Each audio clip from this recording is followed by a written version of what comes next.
Kejaksaan menganggap pengadaan Chromebook ini merugikan negara, tidak sesuai dengan peruntukannya, dan terjadi tindak pidana korupsi di situ. Oke, poin pertama yang mau gue sampaikan, memang ada tindak pidana korupsi di situ. Ada yang melakukannya, ada yang memberi, dan ada yang menerima. Penanong Susanto, PPK, dia mengaku menerima uang kickback, menerima uang gratifikasi dari vendor, dan vendor juga mengaku telah melakukan itu sebagai bentuk terima kasih atas pengadaan ini. Dia mengaku menerima uang dari situ dan membelanjakan uang yang dia terima menjadi Kawasaki Ninja Z900, teman-teman, yang dia akuin dipakai untuk kebutuhan pribadinya, untuk keperluan touringnya.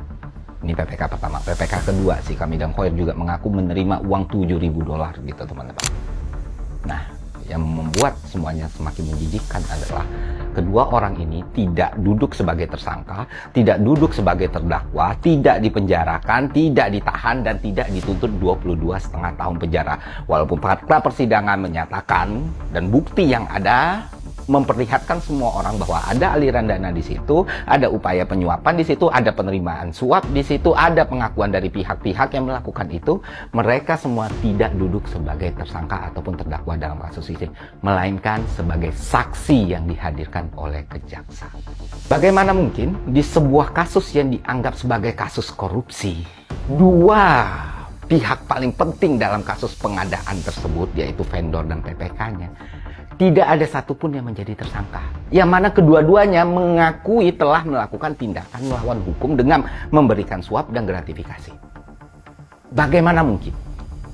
Sedangkan dalam kasus yang lumrah terjadi adalah ketika ada satu pengadaan yang dianggap sebagai tindak pidana korupsi, teman-teman, ketika PPK-nya nggak menerima uang pun, mereka bisa aja dipenjara, dan banyak yang sudah dipenjara karena dianggap lalai, karena merugikan negara gitu. Ini pengadaan yang korupsi, orangnya sudah ngaku, vendornya sudah ngaku, tapi tidak ditangkap, malah dihadirkan sebagai saksi dalam persidangan. Dan salah satu yang harus menderita ya Ibam tadi, seorang konsultan tadi, yang duduk dituntut 22,5 tahun penjara tadi, dengan alasan mengarahkan spesifikasi tertentu, dalam hal ini Chromebook, dalam pengadaan tersebut. Sedangkan pejabat pembuat komitmennya tidak dijerat, tidak ditahan, tidak dihukum. Vendor yang menyuap tidak dijerat, tidak ditahan, tidak dihukum. Nah, yang lebih gila lagi adalah, kalau kalian pikir Ibam ini seorang pejabat di Kemendikbud, faktanya tidak. Dia bagian dari Kemendikbud, faktanya tidak.